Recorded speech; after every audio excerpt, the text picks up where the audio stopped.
I need to get this off my chest because I'm struggling to handle everything that's happening right now. I broke up with my fiancé officially a few days ago, but we had actually been done for about a month before that.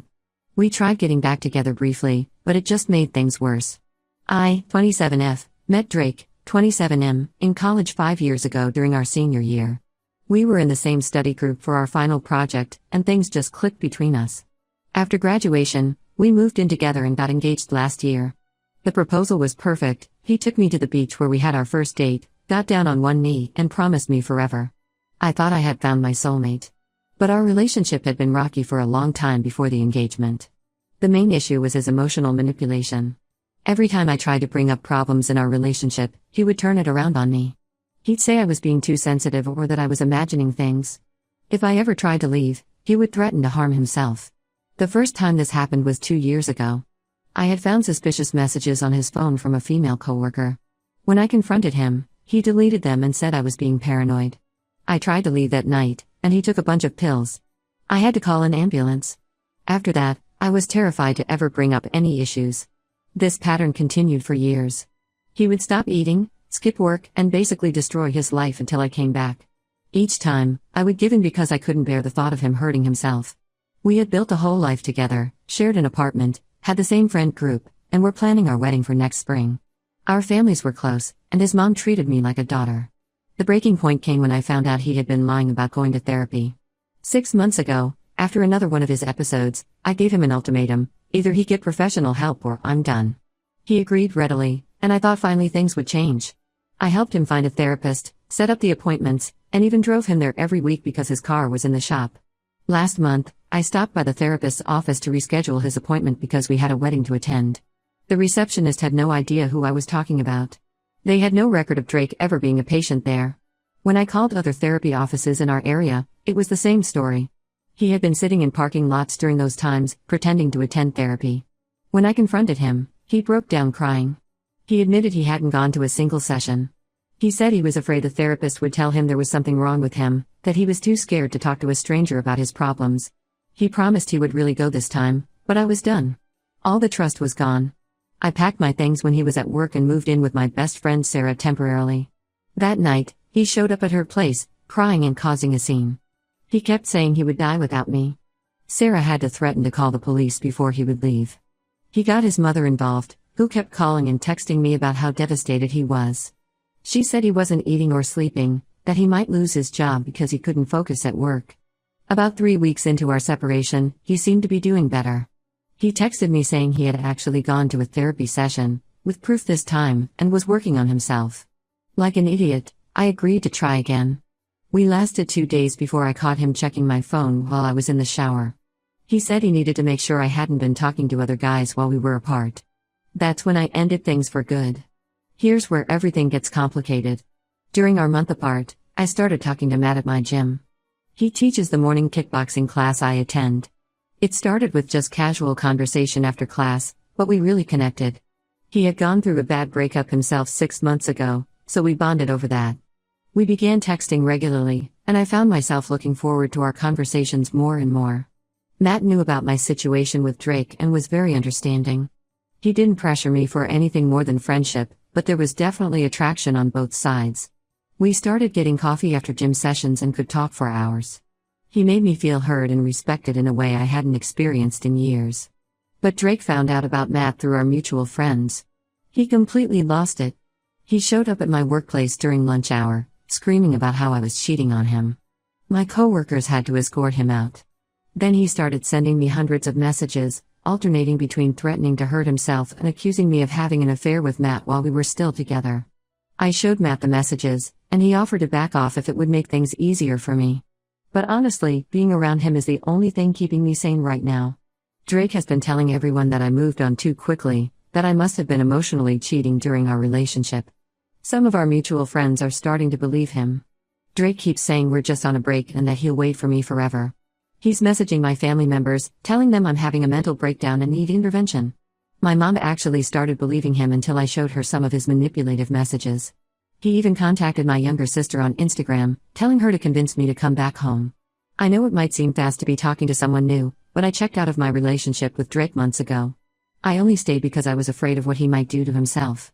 Matt understands this and says he'll wait until I'm ready, but I feel guilty for even considering starting something new while Drake is spiraling. I need advice. Should I completely cut contact with Drake? What about our mutual friends who think I'm the villain in this situation? And am I wrong for wanting to explore things with Matt? The guilt is eating me alive, but I also know I deserve to be happy. Update 1: I never thought things could get worse, but they did. A lot has happened in the past 2 weeks, and I need to get it all out. Drake actually attempted suicide 3 days after my last post. He took a bunch of pills with alcohol and ended up in the hospital. His sister called me at 2 a.m. to tell me he was in the ICU. The doctors had to pump his stomach, and they weren't sure if he would make it through the night. His family completely blamed me. His mom was hysterical at the hospital, screaming at me about how I had destroyed her son. His sister Amy showed up at my workplace the next day, causing such a scene that my manager had to call security. She was yelling about how I had abandoned Drake when he needed me most, how I was heartless for moving on with some gym instructor while her brother was fighting for his life. The whole incident forced me to take a step back from everything. I felt so guilty that I told Matt we needed to pause whatever was developing between us. He was understanding, but I could tell he was disappointed. He said he would give me space but reminded me that Drake's actions weren't my fault. Still, I couldn't handle the thought of pursuing anything romantic while Drake was in the hospital because of me. I visited Drake in the hospital once he was stable. His family didn't want me there, but the doctor said he was asking for me. He looked terrible, pale, with dark circles under his eyes. He cried when he saw me and promised he would change, that he would do anything to get me back. I felt horrible seeing him like that. But then something completely unexpected happened. 2 days after Drake was admitted to the hospital, I got a message from Lisa, one of his co-workers. She said she had something important to tell me and asked if we could meet. I agreed to meet her at a coffee shop near the hospital. What Lisa told me turned my world upside down. Drake had been seeing Amanda, another woman from their office, for the past 3 months while we were still together. Apparently, everyone at his workplace knew about it. Lisa showed me screenshots of conversations between Drake and Amanda that another co-worker had sent her. In these messages, Drake told Amanda that our relationship was already over and he was just trying to find the right time to tell me. There were pictures of them together at office parties, messages about their romantic dates, and even discussions about their future together. All of this was happening while he was simultaneously begging me not to leave him and threatening to hurt himself if I did. The timestamps on some messages showed he was texting her loving messages on the same days he was having breakdowns over our relationship. When I confronted Drake about this at the hospital, he tried to deny it at first. Then he claimed Amanda was just offering emotional support because I had been distant. Finally, when I showed him the screenshots Lisa had given me, he broke down and admitted everything. He said he was scared of losing me and that Amanda meant nothing to him. He tried to blame it on his depression and fear of abandonment. His family's attitude completely changed after this revelation. His sister Amy came to my workplace again, this time to apologize. She admitted that Drake had a history of manipulative behavior that the family had enabled. Even our mutual friends who had sided with him started reaching out to apologize. Many of them admitted they had suspected something was going on with Amanda but didn't want to get involved. I was devastated but also relieved in a way. All those times he accused me of cheating with Matt, he was projecting his own guilt. His suicide attempt felt less like genuine despair and more like another manipulation tactic. I realized that not only had he been emotionally blackmailing me with threats of self-harm, but he had also been gaslighting me about his own infidelity. I reached out to Matt and explained everything that had happened. He was incredibly supportive and said he had suspected Drake might be hiding something based on his extreme reactions to our friendship. He offered to help me find a support group for people who've dealt with manipulative relationships. We've started spending time together again, but we're taking things very slowly. Drake was released from the hospital after a week and is now staying with his parents. He keeps trying to contact me through new phone numbers and email addresses, claiming he can explain everything. I've blocked them all. His latest attempt was having Amanda reach out to apologize and tell me how sorry he is. Apparently, they're still seeing each other, which just proves how manipulative his suicide attempt was. He wasn't trying to end his life because he lost me, he was trying to keep control over me while maintaining his relationship with her. I'm still trying to process everything that's happened. Part of me feels like an idiot for not seeing the signs earlier. Another part feels angry at everyone who knew about his relationship with Amanda but never told me. But mostly, I feel free. The guilt that was eating me alive about Matt is gone. I know now that I deserve better than what Drake put me through. Update 2: I thought I had seen all the twists this situation could throw at me, but I was wrong. The past few weeks have been a roller coaster of revelations and confrontations that I'm still trying to process. Matt and I have been getting closer. After everything that happened with Drake's hospitalization and the revelation about Amanda, Matt gave me the space I needed to heal. We kept things casual, just grabbing coffee after gym sessions and texting occasionally. Last week, we finally had a serious talk about our feelings and decided to make our relationship official. It felt right, no manipulation, no pressure, just two people who genuinely care about each other. The same evening we made this decision, Drake showed up at my apartment complex. He had the engagement ring I had returned to him, the same one I had worn for a year while he was cheating on me. He started yelling in the parking lot about how I had ruined his life, how I had driven him to attempt suicide, and how I owed him another chance. He said he had broken things off with Amanda and was ready to commit fully to me. My neighbors called the police because of the disturbance. While they were escorting Drake away, I noticed a familiar car in the parking lot. Amanda was there, sitting in her car, watching everything unfold. After Drake was gone, she came up to my apartment. I was hesitant to let her in, but she said she had information I needed to hear. What Amanda told me made me physically sick. Drake hadn't been seeing her for just 3 months, or even just during our engagement. They had been together for over a year, almost the entire time he was accusing me of cheating.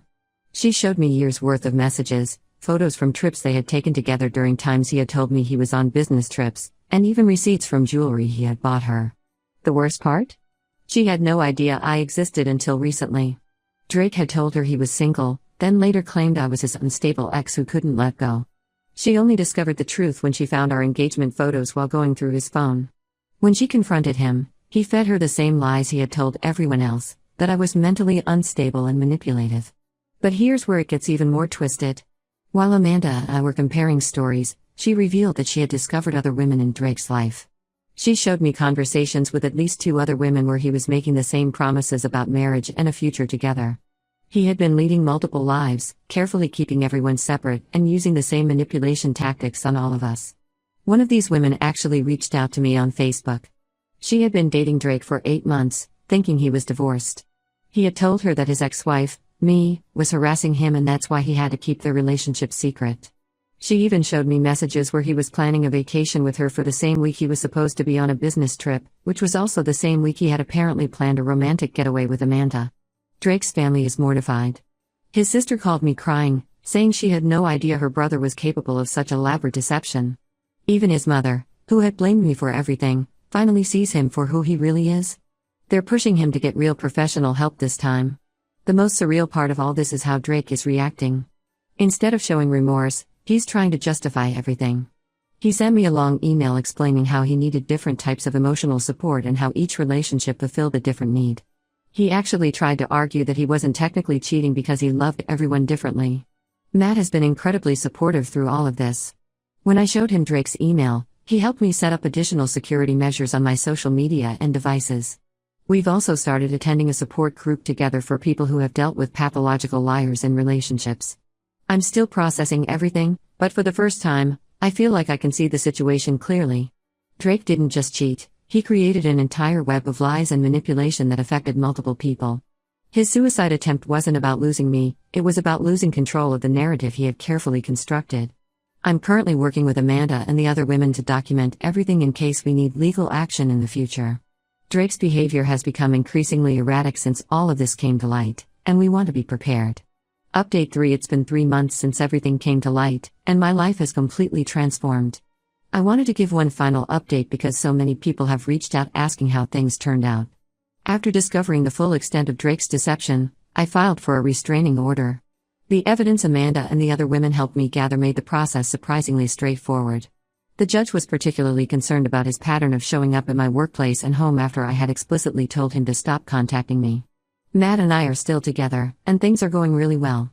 He's been incredibly patient with all my trust issues and never makes me feel guilty about my past. We've been taking things slowly, but last week we decided to move in together. Some people might think it's too fast, but after experiencing such a toxic relationship, I finally understand what a healthy one feels like. Amanda and I have actually become close friends. We meet weekly for coffee and help each other process everything that happened. She started dating someone new who knows our whole history and is very understanding.